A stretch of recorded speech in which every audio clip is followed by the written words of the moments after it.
CM Revanth Reddy తమను వ్యక్తిగతంగా target చేశారని బీఆర్ఎస్ నేత పాటోళ్ల కార్తిక్ అన్నారు.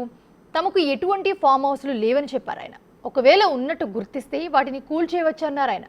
తాము ఎవరిని రెచ్చగొట్టడం లేదని, సకాలంలో 2 లక్షల రూపాయల రుణమాఫీ చేయాలని డిమాండ్ చేస్తామంటున్న పాటోళ్ల కార్తిక్తో మా ప్రతినిధి సైదులు ఫేస్ టు ఫేస్.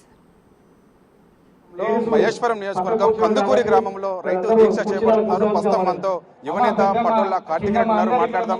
ప్రభుత్వం చెప్తూనే ఉంది రైతు రుణమాఫీ చేస్తామని, కానీ మీరు రైతు దీక్ష చేస్తుంది ఎందుకు చేయాల్సి వస్తుందని చెప్పి కాంగ్రెస్ ప్రభుత్వం రైతుల పట్ల సంపూర్ణంగా విఫలం చెందింది. రుణమాఫీ, రైతు బంధు, బోనస్ పేరుతోని రైతులని మోసం చేస్తూ ఇంకా కూడా వాళ్ళ మంత్రులే కానీ వాళ్ళ ముఖ్యమంత్రులే కానీ ఇంకా కూడా భరోసా ఇవ్వకుండా, పెద్ద మనిషిలాగా ప్రవర్తన చేయకుండా రైతులను మోసం చేస్తూ అన్యాయం చేస్తూ ఏదైతే కాంగ్రెస్ పార్టీ ప్రభుత్వం ఉన్నదో వాళ్ళని ప్రశ్నిస్తూ రైతుల తరఫున ధైర్యంగా నిలబడుతూ వాళ్ళకి భరోసా ఇవ్వడానికి చేస్తున్నటువంటి ప్రయత్నం ఇది. రైతు రుణమాఫీ చేస్తున్నాము, సకాలంలో చేశాము, కావాలని బీఆర్ఎస్ పార్టీ రైతులను రెచ్చగొడుతుంది, ఇలాంటి దీక్షలు చేపడుతుందని చెప్పేసి కూడా కాంగ్రెస్ పార్టీ నాయకులు, మంత్రులు చెప్తారు. తెలంగాణ ప్రజలను, తెలంగాణ యొక్క రైతులని అంతా పిచ్చోలుగా మీరు భావిస్తే నేనేం చేయలేను. నేను ఎందుకు చెప్తున్నాను ఈ మాట? మీరు నాతో రండి, పక్కల ఊర్లకు రండి. ఇక్కడికి వెళ్ళి ఒక 2 కిలోమీటర్లు ఉన్న ఏ ఊర్లన్నా ఇక్కడ చుట్టుపక్కల ఊర్లలోకి పోయొద్దాం.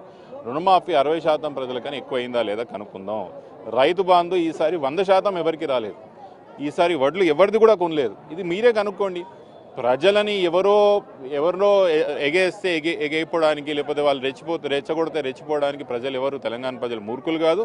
ఆకైనా వాళ్ళు తెలుసుకోలేని పరిస్థితిలో కూడా లేరు. ముఖ్యంగా ఈ దీక్ష తర్వాత మీరు ప్రభుత్వానికి ఎట్లాంటి డెడ్లైన్ విధించబోతున్నారు? ఏం కార్యక్రమాలు? ఏకకాలంలో మీరు చెప్పినటువంటి రుణమాఫీ తొందరలో చేయాలా? మీరు చేయలేదు. ఇంకా రైతు బంధు సమయం అయిపోయింది. మీరు చెప్పినటువంటి రైతు భరోసా వేయాలా. రైతు బంధు 5,000 వేసి చేతులు దులుపుకుంటే కాదు, 7,500 వేయాలా. వడ్లు కూడా సకాలంలో కొనాలి. అంటే ముఖ్యంగా మీ పైన ఒక ఆరోపణ సీఎం గారు చేశారు. 3 ఫామ్ హౌస్లు ఉన్నాయి, అవి కూల్చకుండా ఉండేందుకే మూసీ పరివాహక ప్రాంతంలో ఉన్నటువంటి వారిని రెచ్చగొడుతున్నారు, డైవర్ట్ చేస్తున్నారని చెప్పేసి అంటున్నారు. దీనిపైన మీరేం చెప్తారు? ప్రభుత్వంలో ఉన్న పెద్దలు తెలుసుకోవాల్సింది, నిజంగా అది అక్రమ కట్టడం అయితే మీరు కూలగొట్టుకోవచ్చు. ఇంకో అసలు విషయం, ఆ 3 ఫామ్ హౌస్లు ఎక్కడ ఉన్నాయి, ఎవరి పేరు మీద ఉన్నాయి, అసలు అక్రమమా కాదా మన ముఖ్యమంత్రి గారు గుర్తించి ఆయనని కూల్చుకోమని చెప్పాడు. అంటే ఎలా చూస్తున్నారు?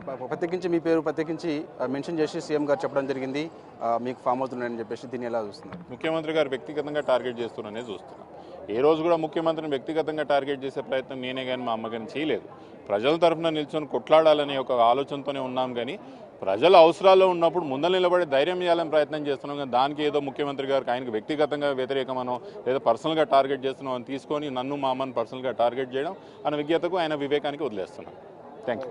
ఓకే, చూస్తున్నాం కదా, మాకు ఎటువంటి ఫామ్ హౌస్లు లేవని చెప్పేసి కూడా సబితేందర్ రెడ్డి కుమారుడు పటోళ్ల కార్తిక్ రెడ్డి చెప్తున్నారు. ఎక్కడైతే ఒకవేళ మా ఫామ్ హౌస్లు ఉంటే నిర్దాక్షిణంగా కూలగొట్టండి, చూపించండి అని చెప్పేసి కూడా పటోళ్ల కార్తిక్ రెడ్డి చెప్తున్నారు. ఇక దాంతోపాటుగా రైతు దీక్ష ఏదైతే ఉందో ఖచ్చితంగా ప్రభుత్వానికి మేము ఒకటే చెప్తున్నాము, ఏకకాలంలో ఖచ్చితంగా 2 లక్షలు పైగా ఉన్నటువంటి రైతులందరూ కూడా రుణమాఫీ చేయాలని చెప్పేసి, దాంతోపాటుగా రైతు బంధు కూడా అమలు చేయాలని చెప్పేసి కూడా ప్రధానంగా డిమాండ్ చేస్తున్నాం. దానిలో భాగంగా ఈరోజు కందుకూరులో మేము ఈ రైతు దీక్ష చేపడుతున్నాము. దీనికి BRS party working president KTR కూడా హాజరవుతున్నారని చెప్పేసి కూడా పటోళ్ల కార్తిక్ రెడ్డి చెప్తున్నారు. వీడియో జర్నలిస్టు రాజుతో సైదుల్ బిగ్ టీవీ.